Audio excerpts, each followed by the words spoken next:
Мына бүгүнкү күнү учурда 1735 мектеп, мындайча айтканда 73%,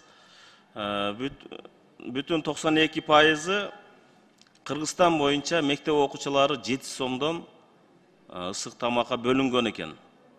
Бул 17 жыл мурун 2006 жылы ушу чечилген маселе боюнча бүгүн да каралып турат, ушу ойдон турат. Эми 7 сомго бүгүнкү күнү биздин келечегибиз болгон жаш балдарыбызга, мектеп окуучуларына бир маал 7 сом тамак берет деген бүгүнкү күнү акылга сыябы? Мына ушу маселени коелу.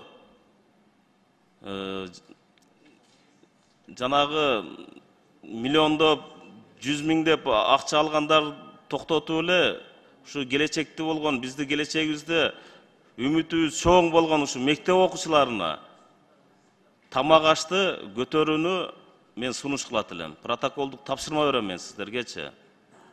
Ушуну карап тез аранын ичинде жалпы Кыргызстан боюнча мектеп окуучулардын баасын көтөрүп бергиле тамак ашынын.